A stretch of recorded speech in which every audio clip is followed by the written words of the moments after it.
Now, you're London born. Yes. But you are an Australian. You have lived here for how long? Over 30 years. Yeah, so you're more than half my life now. You've lived a Broden here. Yeah. I'm 35-ish. So that's right. You've lived a Broden. I've done about a Broden if we assume the first 3 years of Broden's life, or maybe those years from 18 to 21 just should be forgotten about. Yeah, fair enough. That's what we're doing. So when did you? Do you remember seeing football for the first time? AFL? Really clearly. I can remember going, because obviously in the UK back in the 90s we had those exhibition games. I think we had 3 in succession. Oh, yeah, right. I went to the Hawthorn Carlton game, which was great, and that was the Dunstall Dermy era. Then the next year, one of my first dates with my first Australian girlfriend was to go to the Battle of Britain, the famous Battle of Britain between North Melbourne and Carlton, which had a famous fight. Yeah, I think the famous line was more punches thrown in the heavyweight championship of the fight for the world.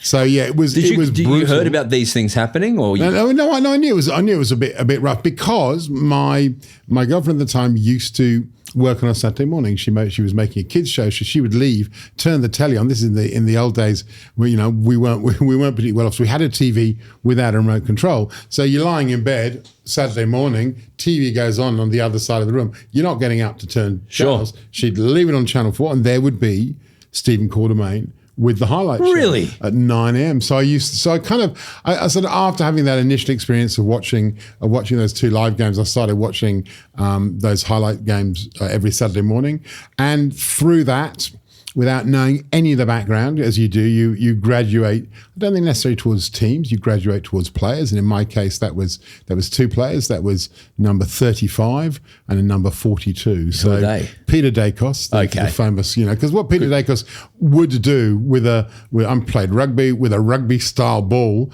how he'd bounce it and twist it and turn it and bend it. Yeah, he was just an amazing magician. So that was super exciting. So that was one, and the other one was that kind of that Dower stick up for your mates, Darren Mullane, so number 42. So those 2 players kind of defined it. That would have been 89. They won the Premiership in 1990. I thought, brilliant. All these years of being a Chelsea fan with nothing since 1972. Go for the Premiership-rich 20 highs. years. That's why I think I empathise with St Kilda fans. I had nothing for so long, such a long drought. Then to have that, and I thought, this is brilliant. I'm supporting a good team. I arrived in Australia. There was a moment where a lot of my friends were St Kilda supporters, but I went to Arctic Park to watch football, and I thought, I can't watch football here. I went to Victoria Park, and it felt like Stamford Bridge. I'm a Chelsea fan, where I used to watch games, and I like that kind of the earthy home ground advantage.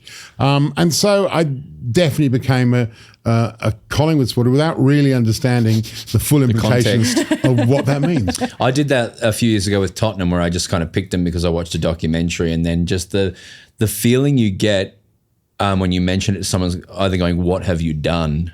or they're just sort of, yes. Now you're in it. I think, but it's not hard. Like most of us kind of make a decision at primary school, depending on what our mates like, or depending on whether we had a relation that played for a side, or genetically, or genetically. Yeah, exactly. That horrible thing. We had a Carlton mum and a Collingwood dad, and where do you go? Yeah, one side's not going to be happy.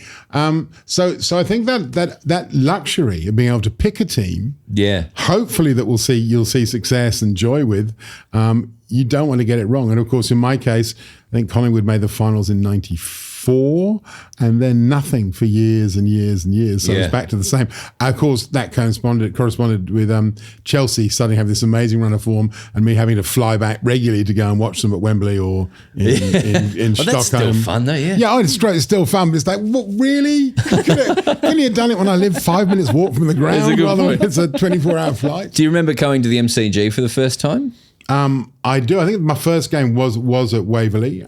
Cool. But I loved it. When I first arrived, that whole idea of going to the MCG, and I love this idea that you'd go to the MCG on a Friday night, regardless of who was playing. Yeah, love that. Because it was about the experience.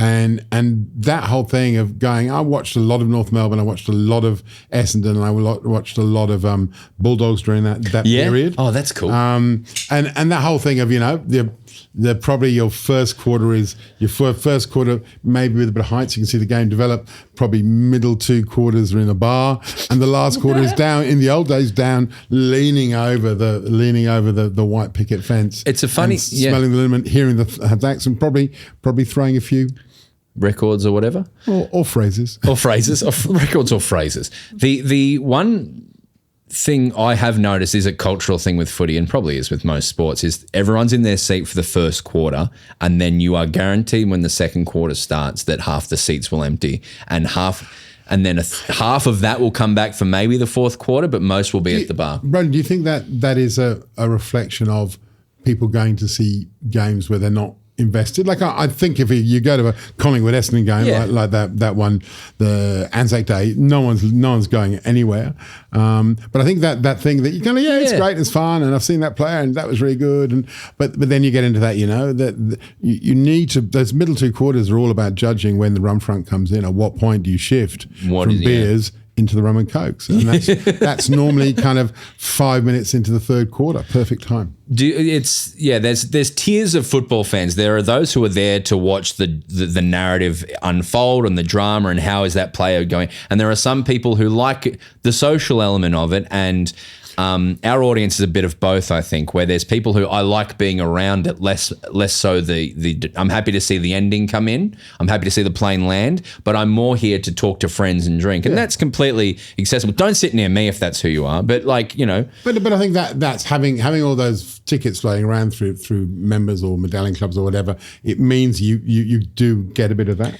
I think also the other thing is, I think there are other subtleties there. There are certain bars where you go to, maybe less so now than with the old MCG. There was a great little corner bar. There was a fantastic little area next to the press room where you could go, which was undercover, and they bring you sandwiches from the journos area if you pretend to be a journo. But also, I'm fascinated by the culture of those people who don't want to sit. Yeah, they just want to stand at the back, and they and I think that's also that whole thing of where you go, what you do. I love that way. There are all these different ways of engaging with football.